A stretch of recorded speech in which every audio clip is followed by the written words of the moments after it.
Bon, on est quel jour aujourd'hui, Morgane? Aujourd'hui, on est le 31 octobre. Ça veut dire que demain commence le mois sans tabac et je me suis lancé le défi de participer.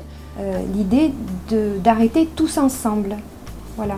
Et ça nous permet de diffuser à un maximum de monde quelles sont les aides possibles pour chacun. C'est vraiment très particulier, très individualisé.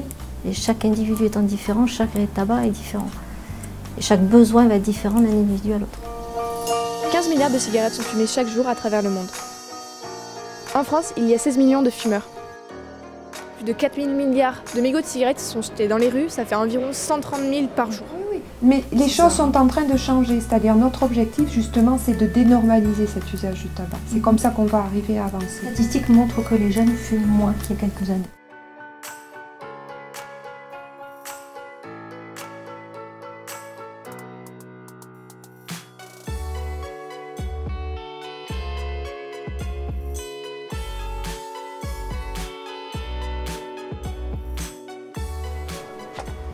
Nous sommes donc le 5e jour. Ça a été un peu plus dur qu'au début. C'est aussi parce que c'était le 3e jour, donc c'est commencé à se faire ressentir le manque. J'avais très envie de fumer et donc voilà, je me suis mise à faire du sport. Ça m'a beaucoup aidé. Je pensais pas que ça allait être aussi dur. Je me rends compte que j'étais en fait plutôt dépendante plus que ce que je pensais. Et donc c'est aussi un bon déclic quoi. Vraiment, je pensais pas être aussi dépendante.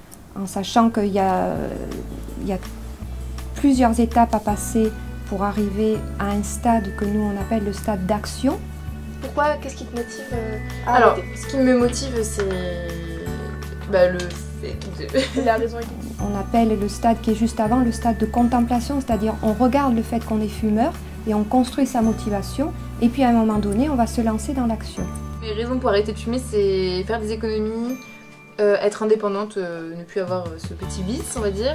Ensuite, il va falloir, une fois qu'on a la motivation, il va falloir des moyens. Une association de moyens médicamenteux et d'apprentissage de nouveaux comportements. Une seule cigarette contient plus de 4 800 produits, dont 69 sont connus pour causer le cancer.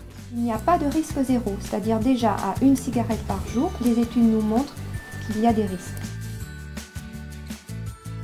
On va essayer d'aller non pas vers des compensations qui seraient problématiques, mais vers une sorte de guidage, c'est-à-dire prendre un café le matin, ok, prendre 5 cafés dans la journée, on va dire non, je vais trouver une autre façon. Ça reste quand même un plaisir quotidien, donc qu'on enlève. Donc il faut arriver à trouver dans son quotidien des petits plaisirs qu'on peut se faire facilement. Ça va mieux, j'ai pas envie de fumer.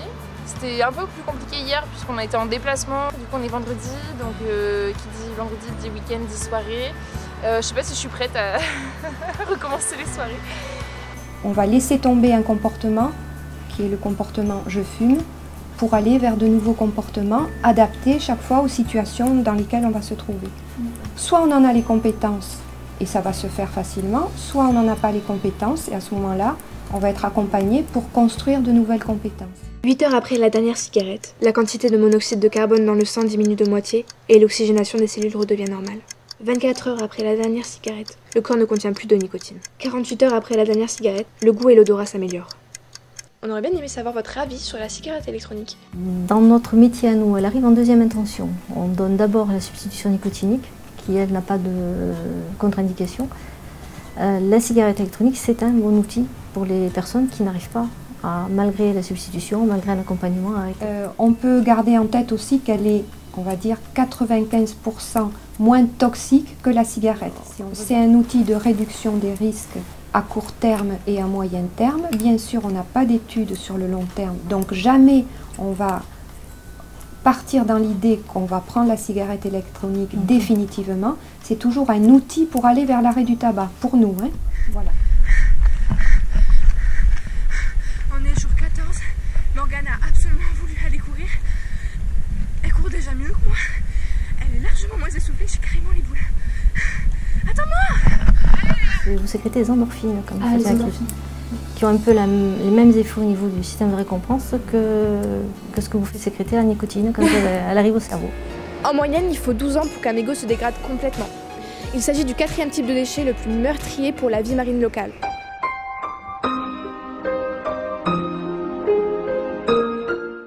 faux pas ne devient dangereux que s'il se répète. Et on sait que pendant un certain temps, on va juste apprendre à devenir non-fumeur. Et on va dire qu'avant 6 mois, 1 an, on va être vigilant, on va essayer d'être vigilant. Et même après 10 ans, vous avez des personnes qui vous disent de temps en temps, quand même, j'y pense, j'en prendrais bien une.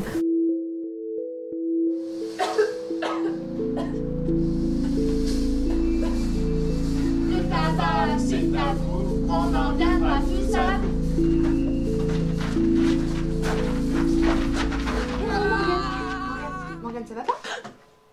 Toute démarche d'arrêt total vous apprend de nouveaux comportements, donc c'est tout bénef. Donc si à un moment donné il y avait des faux pas ou même des rechutes, ne cessez pas de faire des démarches comme celle-là.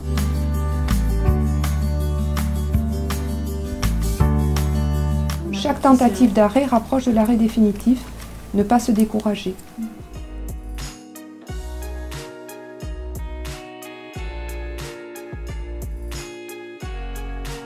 Et c'est une fin de reportage pour Média Garantie, c'est la fin du mois sans tabac pour Morgane. Ça y est. Alors, est-ce que tu penses continuer? Ma principale question, c'est est-ce que tu penses continuer après le mois sans tabac? Oui, je pense continuer parce que je me rends compte que c'est possible, que j'ai pas trop subi non plus, ça s'est bien passé globalement. Donc pourquoi m'arrêter en si bon chemin, voilà. T'as fait combien d'économies ce mois-ci du coup? Et bien du coup, si je calcule, je pense que je peux compter au moins 25-30 € d'économie. On espère que cette vidéo vous aura plu car on a pris un grand plaisir à la faire. Beaucoup d'investissement, mais ça nous a plu. A bientôt Sur Média 46.